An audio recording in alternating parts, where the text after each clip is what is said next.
I mean, let's go through the back three. Eric Dyer. I've given Eric Dyer a fair bit of praise this season because I think he's kind of matured a lot in certain situations. Not last night. It was a performance full of mistakes, bungled attempts at things like clearances, being quite out of position. He kind of set his stall quite early on. He went to make this clearance and sliced it completely and just knocked it about a couple of yards into the path of Man U, who were absolutely surging up the pitch. You know, he's 28 years old. He's England international, back in the England squad. He's meant to really be the leader of that back line, standing in the centre of it. He looked as nervous, if not more nervous, than most of the other players. And that's no inspiration to those around him. He was... I mean, to be fair to him, he took two very powerful shots to the face. One that I thought had broken his nose, it hit him so hard. So whether that affected him at all, but I would say he was making mistakes before those, so I'm not entirely sure I can give him that as an excuse. But it was one of his worst games in a while. You know, for the second goal, definitely he was trying to remember. It was a bit all over the place for the second goal. He tried to cut out what had happened, and it was just poor, honestly. And Romero, I don't think gets any better rating from me. I had a few people afterwards when I saw my ratings for them kind of saying, oh, Romero was the best of the back three. Romero wasn't the best at anything. And you know I'm a huge Romero fan. I think he's going to be one of the best defenders in the Premier League eventually. Last night, nope. You know, with Man United were quite brazen almost before the game. David De Gea came out and said, our instructions are to press them high on the pitch. That's what we're going to do. He was like essentially telling the Spurs what to do, what they were about to have happen to them. And in that pressing situation, Romero is meant to be the guy that can either surge past a challenge or he can pass around it or whatever. You know, he's got that ability. Dyer to an extent as well, but Romero's got a bit of both. And he just couldn't do it. He was just poor in possession.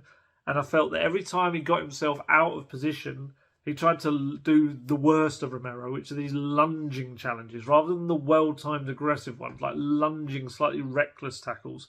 And either one of two things happen. He gives away a silly foul, or he misses the ball completely, and he's left with a huge gap in behind him. Is Basuma kind of was playing... He wasn't always in the anchorman role. In the recent 3-5-2s, he's been very much sat there in the anchorman role, whereas they slightly rotated who was going to sit back yesterday.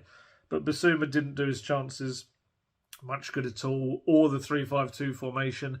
He probably had one of the heaviest touches yesterday on countless occasions. Just a guy with so much talent and ability to keep the ball.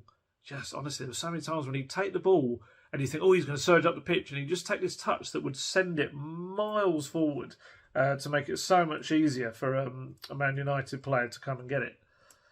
Yeah, I was really disappointed with Basuma. But it's early days for him, so I can't really go too hard on him. He was just quite ponderous and obviously had those heavy touches. He will get better, of course. But I'm going to go a bit tough, I think, on Pierre-Emile Højbjerg. Having said last video that I do think he's Spurs' best player of the season so far, he was one of their worst players last night. And I've got to be honest. Like I've said, I can think a player isn't very good, but I will praise them if they play well. And likewise, if a player I feel has been excellent over a season, if he has a bad game, I will say they've had a bad game. Højbjerg was awful. He was like running around like a headless chicken at sometimes. He didn't know what to do at moments. When he did have the ball, he would give it away countless times. Very, very, very poor on the ball. We had 3 key moments of bad control, like I said earlier, in attacking situations, which handed them the ball. Second goal for United again, he was all over the shop for that one as well, not really getting in the way at all. It's... The second goal was just a horror show when you just watch it back. It was like missed challenges, clearances, tackles, and just kind of rebounded into Fernandez's path, and obviously curled home a lovely finish, but it should never have been allowed to get to that scenario. Their attackers, because of the lack of service coming into them, everything they did, Kane and Son, needed to be on point, and it wasn't. They both had poor games for me. Kane had a couple of lovely balls out to Matt Doherty. One of them especially was just, it was cut just beautifully. The way he hit it was technically incredible. But after that, everything he did, it was just failed, really. A lot of his stuff. I mean, 59.1% pass success rate, which was the lowest on the pitch by a long, long way, apart from David De Gea in the United goal, who was 53.1. I'm presuming that's because he must have hit long kicks a lot that weren't going anywhere. But I'll always say this about Kane. He's got the quality to take games by the scruff of the neck, because he's got that ability to come back and create. He can use his strength to create chances for himself and others. But just apart from a couple of shots, he just faded into the background. He really didn't put himself around in this game. And let's be honest, they've just had a Ballon d'Or where Sonny was 11th, which I think is the highest. I'm sure someone said it was the highest position for an Asian player, which is incredible. It's kind of a historic thing for him. And I think Kane was 21st, 24th. I can't remember exactly where he was, maybe 21st. So these are two of the best. These are two world-class strikers. They are two of the best in the Premier League. But they didn't look it. They didn't look it at all on this night. They just faded. They were quiet. They shrunk almost from the game. Like I said, with Højbjerg, Kane had 3 moments where he gave the ball away with poor touches in attacking areas. Sonny only had 2. I say only. He had 2 moments like that. Sonny had a better pass success rate, 80.8%. He played 2 key passes compared to Kane's 1. But he was also anonymous for long periods of the game. And unusually for Sonny, he didn't make a single dribble. When he got the ball, didn't attempt to really go with it either. Kane, I think, had a couple of dribbles he attempted, but poor. Sonny and Kane, this is a team. This is a duo that we've seen them win games on their own. They've essentially, done bits of magic between the two of them. They couldn't muster any kind of real enthusiasm, I felt, almost for it.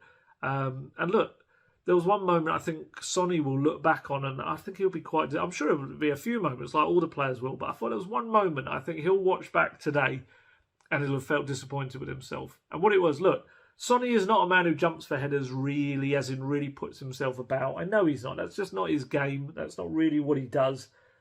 But there was this moment in the build-up to the second goal when the ball went up in the air. I think it was Lisandro Martinez, maybe. There was a moment where he was kind of... It was a 50-50. They both could have gone for it. Sonny was there. Lisandro Martinez was there. But just kind of, unfortunately, we kind of felt, a lot of us in the press box, there was a couple of us said, Sonny's not going to go for that, is he? And he didn't. He kind of almost like shied away from even contesting the ball. And as it was, Martinez headed it on with his powerful header. That was what essentially started all the problems that led to the second goal. Look, don't get me wrong, there were a lot of other players that could have fixed those problems.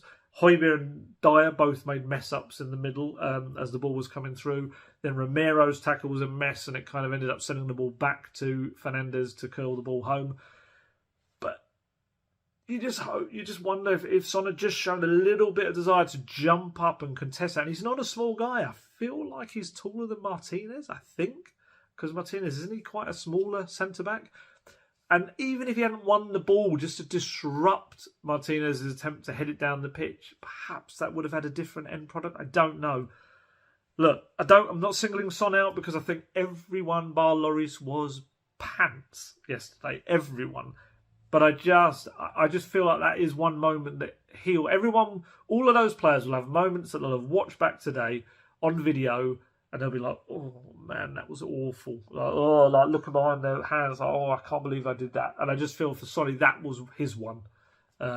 Because, I don't know why he left that as an uncontested header, because we want to see the players give everything. He may have been frustrated, he may have been tired, whatever it is, but still the base thing should be, like I say, for those travelling fans, is challenging for everything. On the other side, Perisich, I'm still not seeing that's not fair. I'm not going to say I'm not seeing the world-class player, because I do think I've seen glimpses of that. But Conte said to me last week that he's starting to see the Perisich that he knew. And he really saw that, he said, against Everton.